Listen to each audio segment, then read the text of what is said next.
안녕하세요. 제 나이도 어느새 이제 40이 넘었네요. 그간 시집에서 겪은 일들 정말 힘들고 길었죠. 이제 그 얘기를 여러분들에게 들려드리고자 합니다.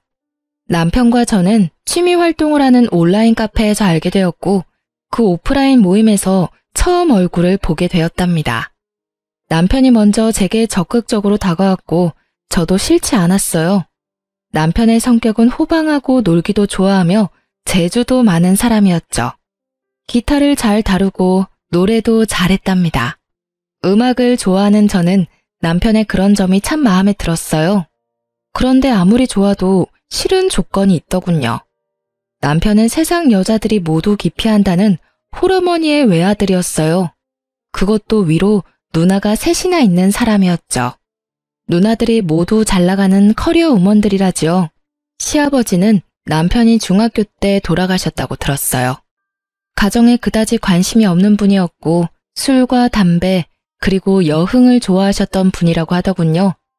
재계에서 알아주는 사람이었지만 막판에는 결국 파산을 하셨다고 했어요. 그래서 시어머니가 이를 악물고 돈을 벌었다고 하더군요. 근데 얼마나 악바리로 모으셨는지 남편이 30살쯤 되던 해에는 서울 신촌에 5층짜리 건물을 짓게 되었을 정도로 재산을 모았다는 것이었어요.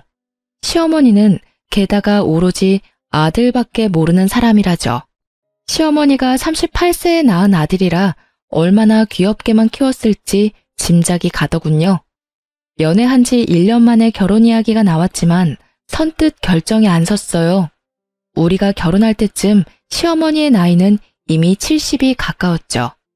비교적 늦게 며느리를 맡게 된 시집에서는 며느리가 어머니를 모시며 같이 살 것을 기정사실화하고 있더라고요. 남편도 그랬고요.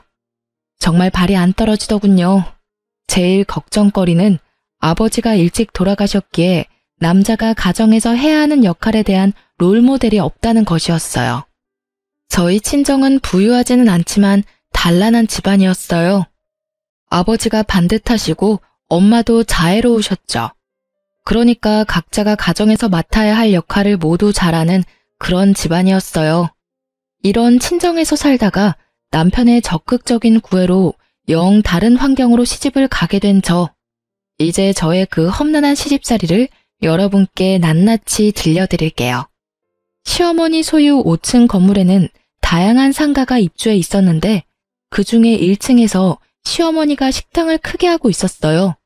건물 5층에는 살림집과 사무실이 함께 있었는데 남편이 그 사무실을 차지하고 사업을 하고 있었고요. 시집살이 며칠 만에 벌써 제 심기가 불편한 일이 벌어졌죠. 너는 참 살림을 잘하는구나. 우리 딸들은 영 살림하고는 거리가 멀어. 하긴 걔들이야 공부만 했으니까. 나도 일하면서도 딸들 일 안 시켰어. 참 묘한 뉘앙스가 풍기는 시어머니의 말이었어요. 그러니까 우리 엄마는 저를 살림에 부려먹었다는 건가요? 그리고 시누이들은 공부만 했고 저는 일만 했다는 말로도 들리더라고요. 저도 대학을 나온 사람이었어요. 그냥 살림 참 잘하는구나 까지만 했으면 얼마나 좋았겠어요. 이 말은 저에 대한 말일 뿐만 아니라 우리 부모님에 대한 말이기도 했죠. 기분이 참 나빴답니다. 한마디 할 수밖에 없었죠. 어머니, 저도 친정에서는 손에 물 안 묻히고 공부만 하던 사람이에요. 저희 어머니도 일을 하셨지만 저희들 일 안 시키셨고요. 그렇지만 저희 집에서는 아버지도 가끔 우리 남매가 좋아하는 별식을 만들어 주시기도 하세요. 다들 기초적인 집안일 정도는 엄마가 아니더라도 할 수 있게끔 키워주셨어요. 제 말대꾸가 불만인지 시어머니가 꿍얼꿍얼 거리더군요. 시집 온 지 며칠 만에 기분이 제대로 상한 저는 퇴근한 남편을 붙잡고 어머니가 이러저러한 말씀을 하시더라 기분이 좋지 않았다 라고 말을 했죠. 하지만 남편은 그게 무슨 문제인지 모르겠다는 듯 어리둥절하다가 그저 웃고 말더라고요. 그리고 시아버지가 남편이 중학교 때 돌아가셨기에 가장의 역할이 뭔지 알지 못할 거라는 저의 걱정은 그대로 들어맞고 있었어요. 남편은 가정이 어떻게 돌아가고 있는지 관심이 1도 없더라고요. 철저히 공과 사를 구별하는 사람이었고 절대적으로 공을 앞세우는 사람이었죠. 회사 일 밖에는 모든 일이 안중에 없더라고요. 남들은 제가 시어머니가 건물주인 부잣집으로 시집을 갔다고 부러워했죠. 하지만 건물 한 채가 아니라 10채가 있으면 뭘 하나요? 시어머니는 정말 돈을 안 쓰는 구두쇠 중에 구두쇠였답니다. 아주 기초적인 생활비만 주곤 했어요. 제 용돈 같은 것을 따로 기대할 수도 없었죠. 그래서 저는 남들이 부러워하는 부잣집으로 시집가서 돈은 쪼개고 쪼개서 써야만 했답니다. 시어머니가 1층에서 식당을 경영하니 거기서 가끔 끼니를 때울 수도 있으련만 늦게 며느리를 보아 며느리 재미를 단단히 보아야겠다고 생각한 시어머니는 매 끼니를 5층 살림집에 올라와서 먹었죠. 당연히 제가 그 세 끼를 모두 차려내야 했어요. 시어머니의 친정이 가까운 곳에 있기에 가끔 출타를 하시기도 하더군요. 저한테는 그런 날이 그렇게 반가울 수가 없었어요. 한 끼라도 밖에서 해결하고 오니 제가 신경 쓸 일이 줄어들잖아요. 5층 살림집은 옥상에 면에 있어서 아직 초여름인데도 많이 덥더라고요. 그런데 그해 여름 정말 살인적인 더위가 우리나라를 덮쳤죠. 보통 36도, 37도를 오르내렸어요. 가뜩이나 더운 건물, 옥상의 면한 살림집에서 저는 정말 숨도 제대로 쉴 수 없었답니다. 어머니, 에어컨 한 대만 거실에 설치해주세요. 숨이 막혀서 도저히 못 살겠어요. 제가 가만히 앉아만 있는 사람도 아니잖아요. 이 상태에서는 가만히 앉아있는 것도 힘들어요, 어머니. 사실 남편은 자신의 사무실에서 시원한 에어컨 바람을 쐬면서 일을 하고 있었고 시어머니가 운영하는 1층 식당도 에어컨이 빵빵했답니다. 제가 정말 끼니 준비도 못할 정도로 힘들다고 하자 에어컨을 사주기는 하더군요. 그런데 제가 에어컨을 틀고 있을 때마다 10분 정도 지났다 싶으면 굳이 올라가서 끄는 것이었어요. 이러려면 에어컨을 왜 산 건지 알 수가 없더군요. 그런데 미국으로 유학을 갔던 막내 시누이가 방학이 되어서 잠시 한국에 오자 그 에어컨을 빵빵하게 틀더라니까요. 그리고 하루는 근처에 사는 둘째 시누이가 이런 트집을 잡았죠. 자네 우리 엄마 사육하는 거야? 먹을 것만 주면 되는 강아지인 줄 알아? 근처에 사는 둘째 시누이는 자주 집에 들러서 제 살림에 깊숙이 관여하고 있었어요. 어느 날 제가 바깥에 볼 일이 좀 있어서 점심 반찬들을 식탁 위에 차려놓고 천으로 덮어놓은 다음에 외출을 했었죠. 밥만 덜고 국만 데우면 먹을 수 있도록 차려놓은 것이었어요. 둘째 시누이가 그것을 보더니 사육이니 뭐니 하는 따위에 말 같지도 않은 말을 내뱉더라고요. 형님, 어머님 식사하실 때 반드시 중전마마 수라상 지키는 상공처럼 꼭 누가 있어야 되는 건가요? 형님도 형님 시댁에서는 맏며느리라면서요. 그런데 분가에서 사시잖아요. 시집에 가서 일주일만 하루 세끼 꼬박 해드려 보세요. 그러고 나서 말씀하세요. 그렇게 시누이와 제가 말도 안 되는 일로 말다툼을 하게 되었답니다. 시누이가 손윗사람한테 버르장머리 없이 말대꾸를 했다고 어디서 배운 버릇이냐고 했고 시어머니도 옆에서 거들더군요. 제가 더 이상 말하기도 싫어서 제 방으로 들어가려고 했더니 굳이 제 팔을 잡아당겨 자기 앞에 세우려고 하더라고요. 뿌리치는 과정에서 제 손이 시누이의 팔을 살짝 쳐냈거든요. 그런데 그걸 가지고 제가 시누이를 때렸다나요? 아, 정말 10월드라는 게 이런 거였나요? 마음속에서 못 살겠다, 아니 안 살 거야 소리가 하루에도 몇 번씩 들리곤 했어요. 어느 날 살림집 바로 옆 사무실에서 일을 하고 있던 남편이 낮에 잠시 집으로 들어왔더라고요. 남편을 붙잡고 정식으로 말을 했죠. 누나를 드나들지 못하게 막아달라고요.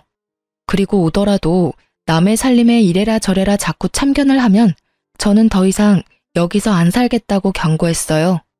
그런데 도리어 남편은 제게 경고를 하더라고요. 뭐? 누나더러 집에 오지 말라고 하라고? 여기가 누나한테 왜 남의 집이야? 참나, 남의 살림이라고?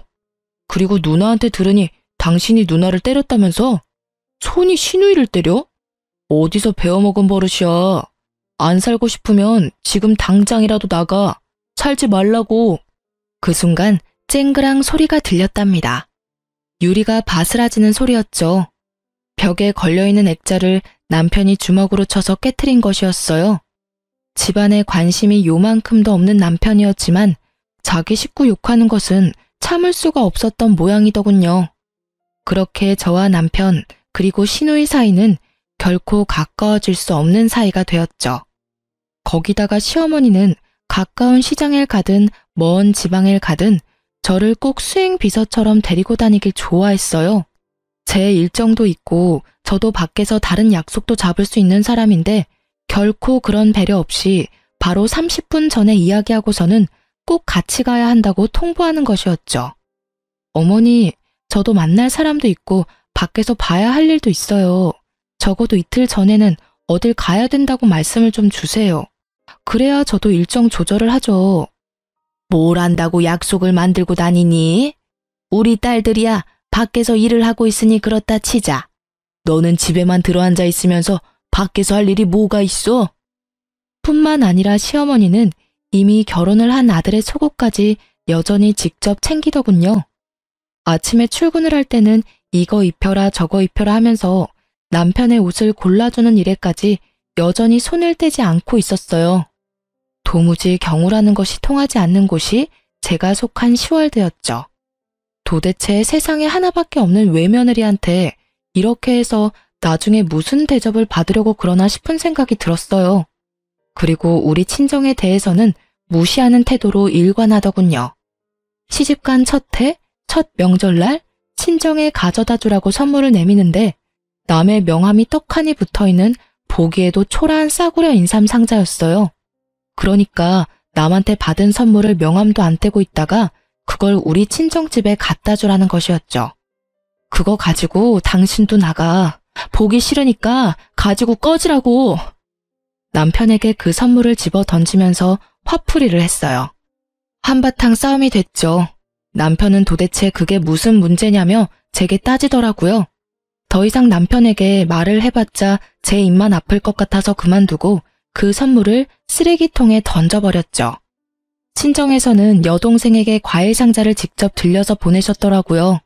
여동생이 저와 한 해 차이로 결혼을 했는데 바로 아이가 들어서서 배가 많이 부른 상태였어요. 하지만 앉으라는 말 한마디, 차 한 잔 대접이 없더군요. 제가 알아서 한 상 거하게 차려 여동생을 대접해 보냈죠. 그리고 다음번 시누이가 왔을 때 차 한 잔도 과일 한 쪽도 내놓지 않았답니다. 알아서 찾아 끓여 먹던 깎아 먹던 신경 쓰지 않았죠.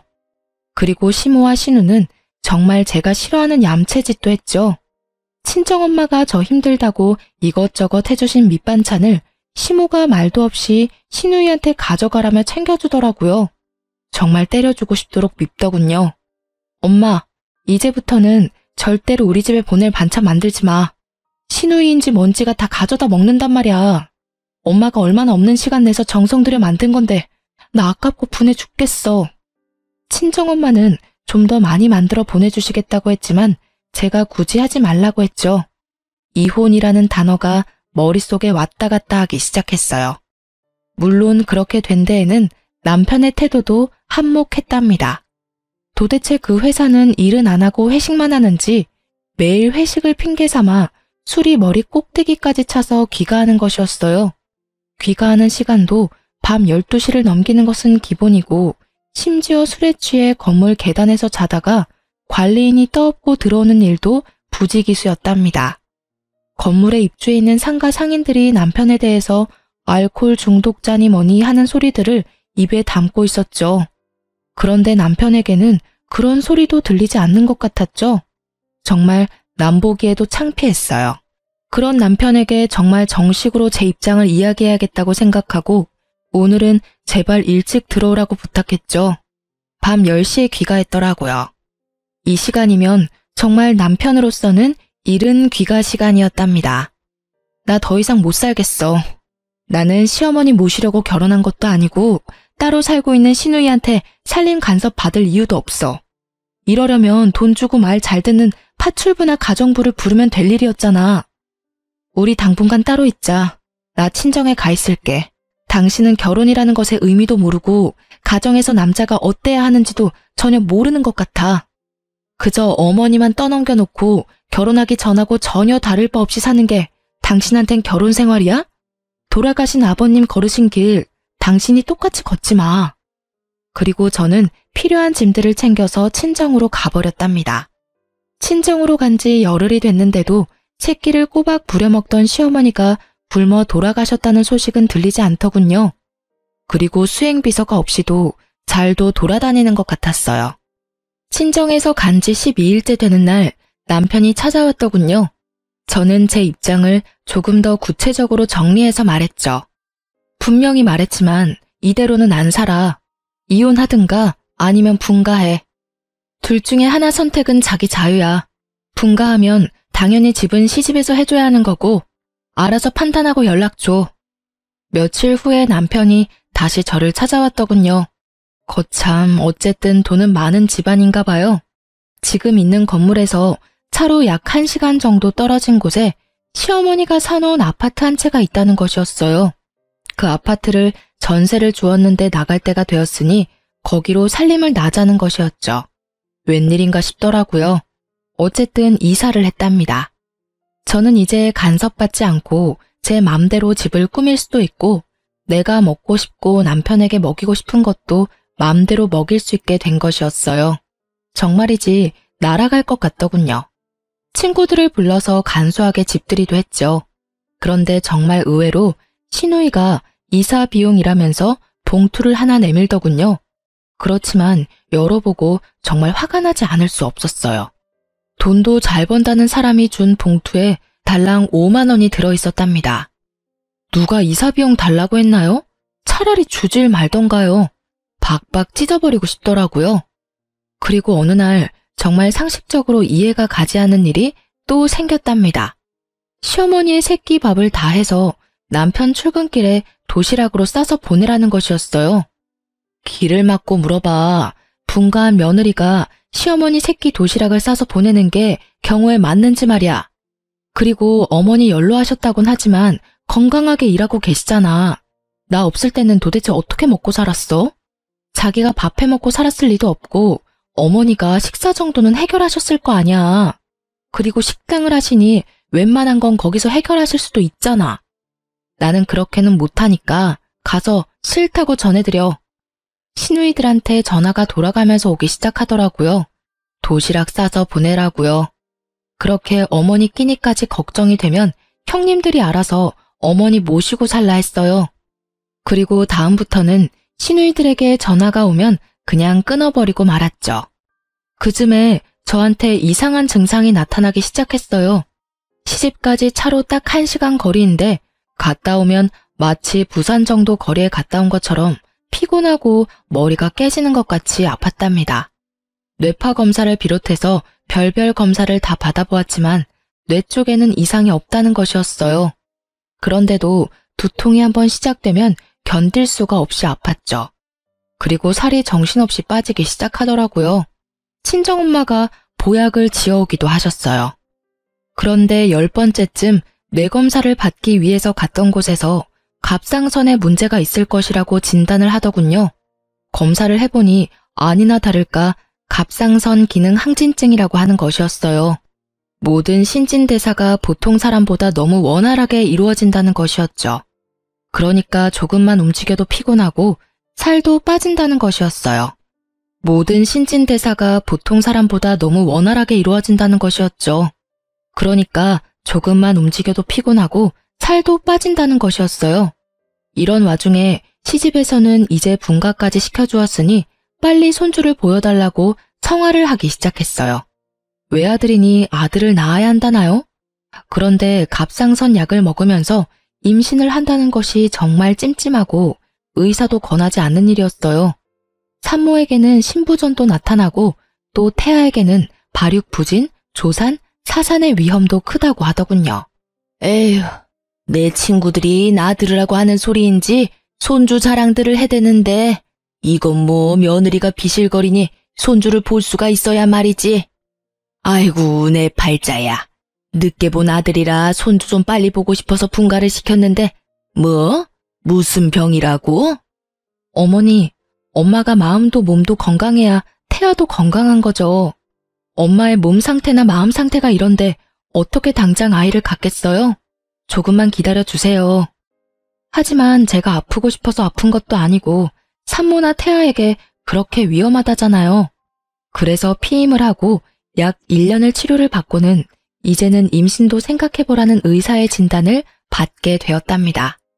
이제 저는 아이를 갖기 위해 노력했죠. 그런데 하늘을 봐야 별을 따죠. 이사했다고 해서 제 버릇 개 주겠어요? 아마 그런 버릇은 개도 안 받을 것 같더라고요. 역시 새벽 귀가나 아니면 아예 시집 건물에서 자고 바로 출근하는 일이 허다했어요. 자고 바로 옆 사무실로 출근을 해버리면 되니까요. 이사를 하던 해 여름이 끝나갈 무렵 태풍이 몰려오면서 많은 비를 뿌렸답니다.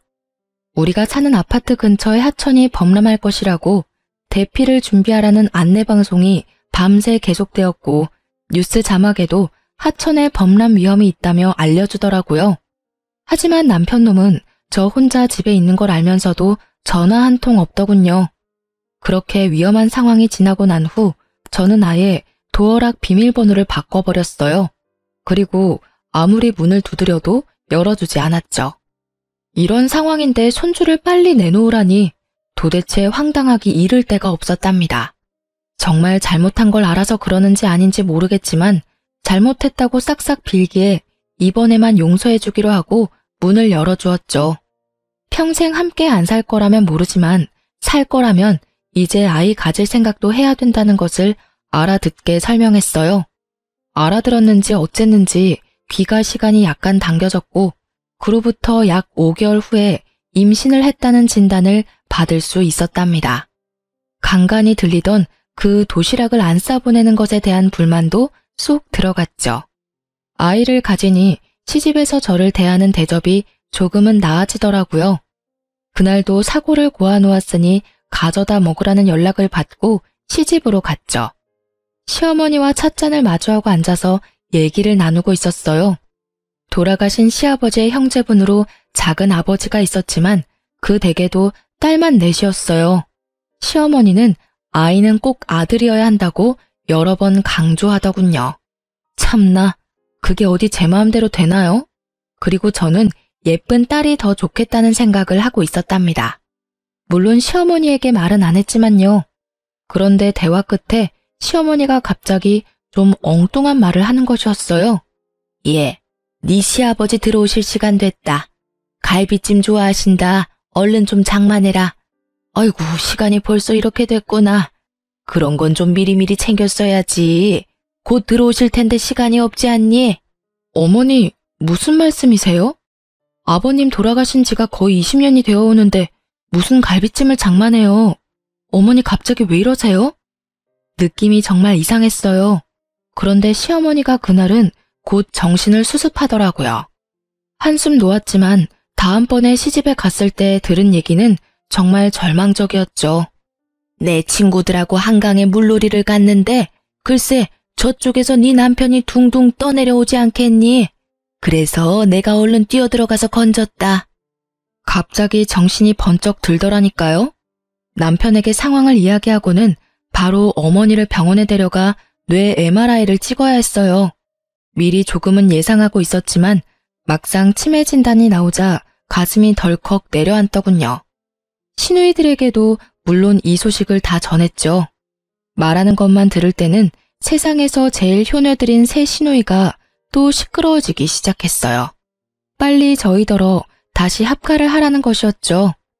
그렇지만 몸이 무거운 상태이고 출산이 임박해 있었어요.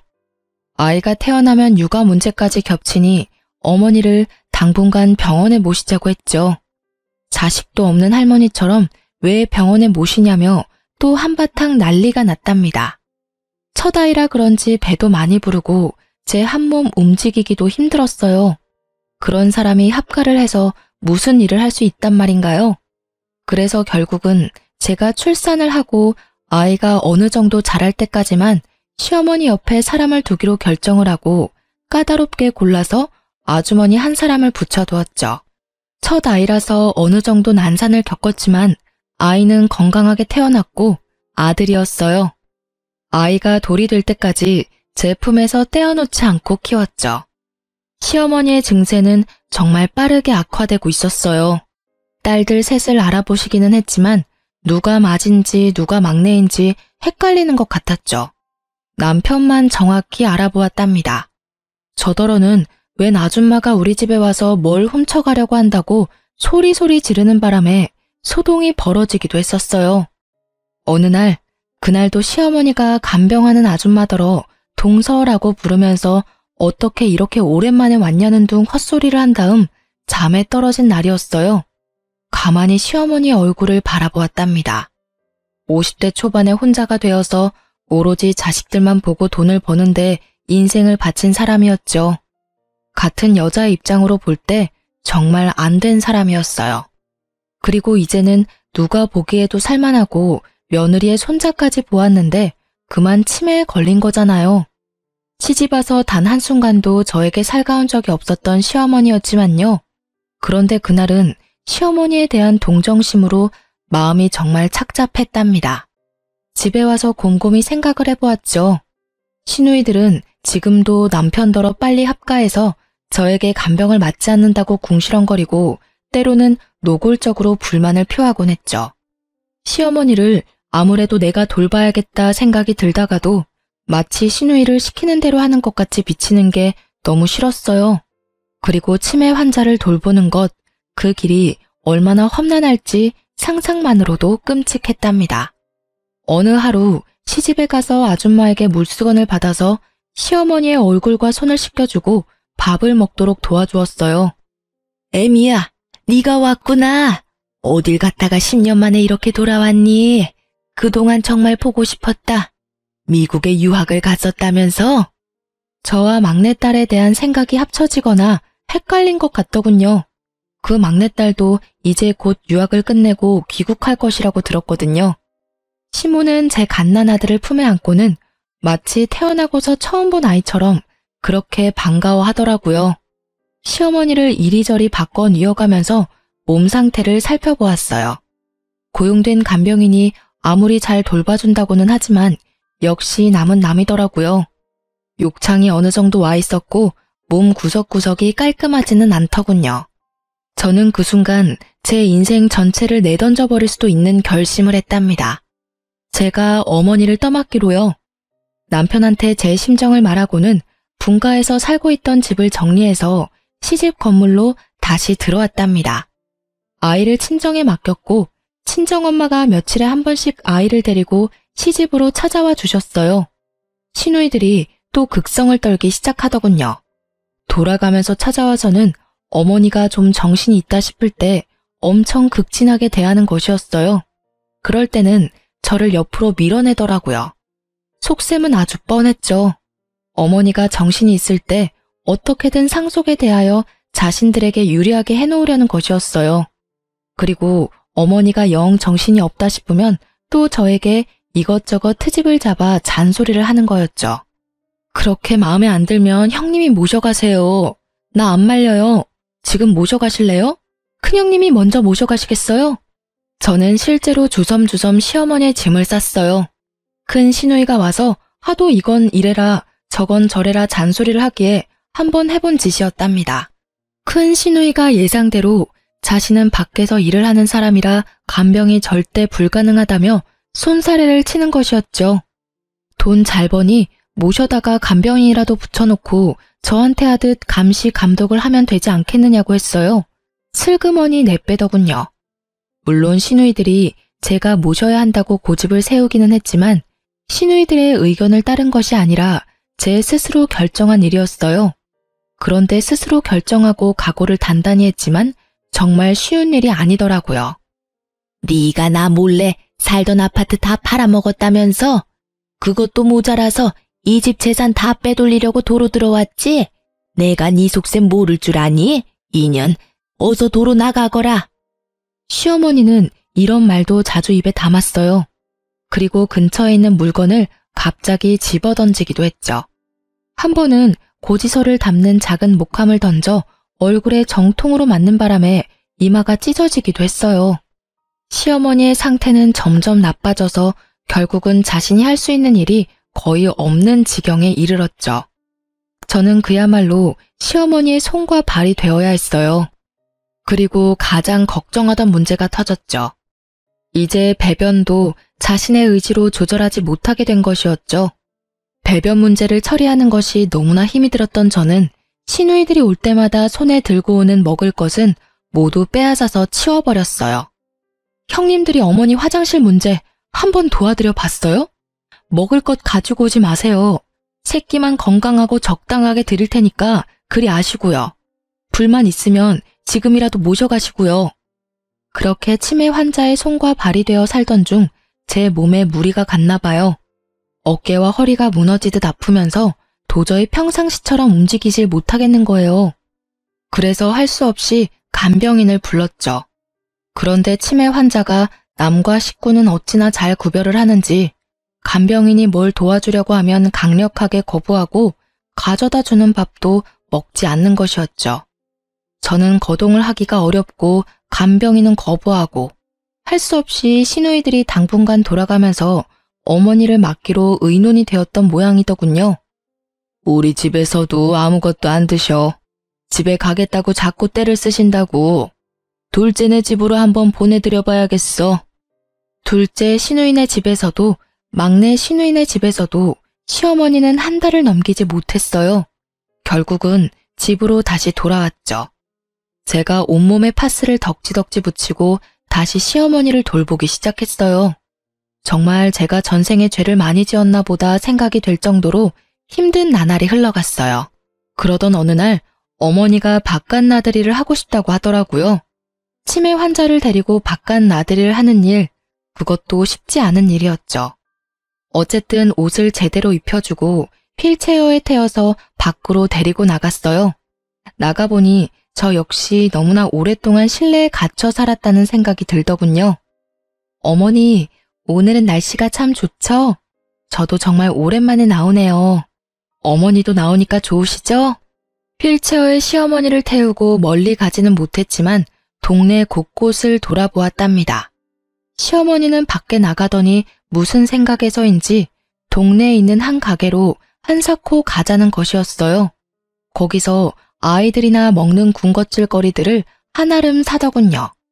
군것질거리들도 모두 불량식품이라고 기피하는 것들이 대부분이었고요.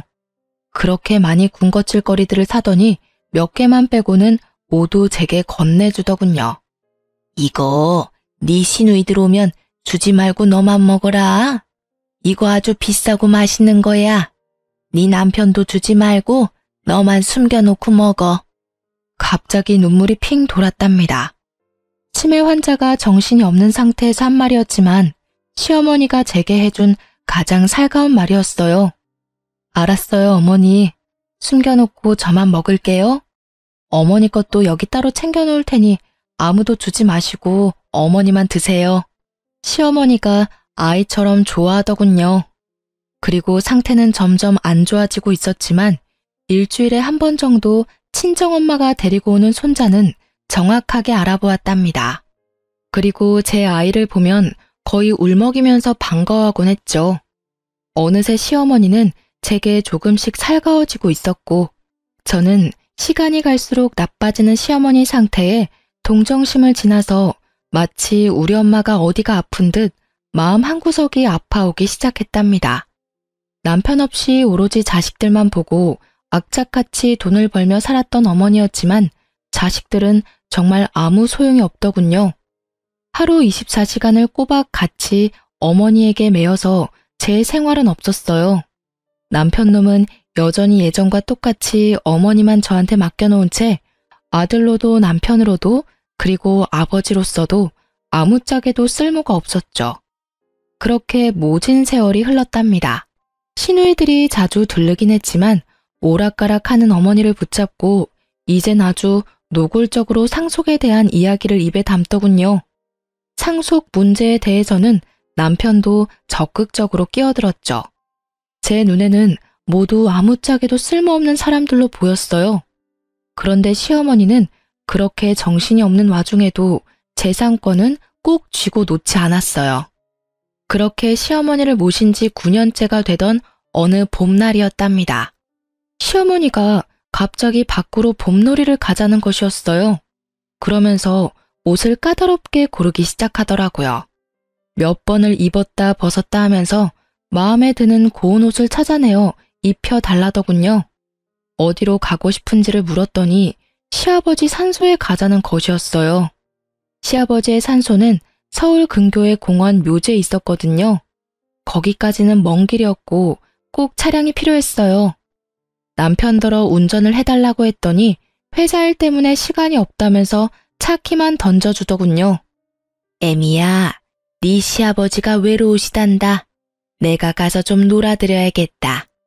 애미 너도 네 시아버지 본 적 없지? 같이 놀러 가련? 산소에야 자주 찾아갔었죠. 갑자기 아버님이 보고 싶으신 거예요? 아버님이 꿈에라도 보이시던가요? 한번 외출을 하려면 그 준비 과정부터 장난이 아니었지만 간신히 차에 태워 시아버지 산소로 데려갔죠. 시아버지 산소 앞에서 시어머니가 눈물을 보이더군요. 한동안 아무 말도 없이 눈물을 보이고 있던 시어머니가 말했어요. 애미야, 네 아버지가 너더러 고생 많이 했단다. 그래서 이젠 당신이 나를 돌봐주겠대. 그리고 나한테 잘못했다는 말도 하더라. 하긴 이 양반이 나한테 잘못한 것이 많기는 하지.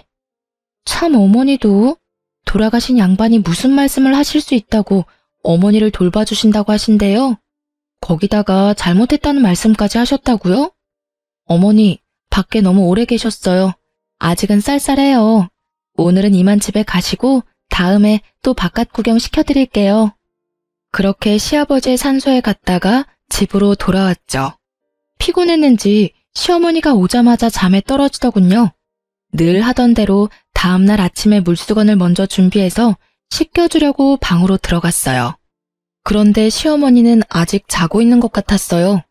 치매 환자들이 모두 그러는지 어머니만 그러는지 알 수 없었지만 우리 시어머니 경우에는 새벽같이 일어나서 배고프니 밥 달라고 소리소리 지르면서 저를 부르는 경우가 많았답니다. 그런데 오늘은 그러지도 않고 그냥 잠만 자고 있었어요.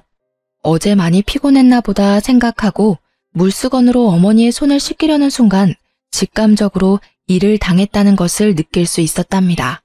그 전날도 술에 취해 늦게 들어왔던 남편이 아직 자고 있었기에 고래고래 소리를 질러서 남편을 불렀어요. 제 소리가 심상치 않았는지 남편이 얼른 달려오더군요. 곧 119 구급대가 출동했고 어머니가 병원으로 이송되었어요. 병원에서 어머니가 세상을 뜬 지 이미 서너 시간이 지났다는 것을 확인해 주더군요. 제 입에서 저도 모를 통곡 소리가 튀어나왔어요. 내가 어머니 모시기가 너무 힘들어서 빨리 돌아가시라고 마음속으로 빌기도 많이 빌었어요. 죄송해요, 정말. 제가 잘못했어요. 제가 잘못했다고요, 어머니. 시누이들도 곧 병원으로 몰려들었고 사흘간의 작별의식이 끝난 다음 시아버지 산소에 합장시켜 주었답니다. 그렇게 장장 9년에 걸친 치매 환자와의 투쟁이 끝났지만 마음은 허전하기 그지없더군요. 비록 정신이 있을 때나 없을 때나 저한테 모진 말을 퍼붓기도 한 미운 시어머니였지만 빈자리가 왜 이리 큰지요. 며칠을 그렇게 허망한 상태에서 지내던 어느 날 시댁 작은아버지가 웬 신사 하나와 같이 집에 들어서더군요. 애미야, 네 시어머니께서 살아생전에 나를 시켜 이 변호사분한테 재산에 관한 유언의 공증을 맡기셨다. 그걸 집행하러 온 거야. 그 변호사분이 공개하는 어머니의 유언은 정말 의외의 것이었어요. 건물과 우리가 살던 아파트, 그리고 서울에 있던 땅까지 모두 저에게 상속한다는 내용이었죠. 정말 놀랄 수밖에 없었습니다. 유언을 공개하는 자리에 같이 동석했던 시누이들과 남편의 입에서 비명 소리가 터져나오고 집안은 그야말로 세계 2차 대전쯤 되는 전쟁터가 되었죠. 저도 시누이들도 그리고 남편도 모두 놀라고 있었어요. 남편과 시누이들은 당연히 유류분을 걸고 넘어지면서 자신들이 챙길 것을 챙겼지만 그 많은 재산 가운데 절반은 결국 제 것이 되었습니다. 작은아버님 말에 따르면 그래도 어머니가 정신이 있을 때 연락을 취해서 이렇게 조치해달라고 했고 작은아버님은 부탁받은 그대로 행했다는 것이었죠. 친정엄마가 몇 년 전에 하신 말씀이 문득 기억나더군요. 그날도 어머니를 챙기는 것이 너무나 힘이 들어서 아이를 데리고 오신 친정엄마에게 하소연을 하면서 울던 중이었어요. 얘야, 선한 끝은 꼭 있는 법이다. 그리고 사람은 누구나 자신의 짐 하나씩은 꼭 짊어지고 가는 거야. 피하려고 하지 말아라. 그래야 선한 끝을 볼 수 있는 거야. 이 말씀이 갑자기 생각나더라고요. 임신을 한 상태에서 시어머니의 병구안을 시작했었죠.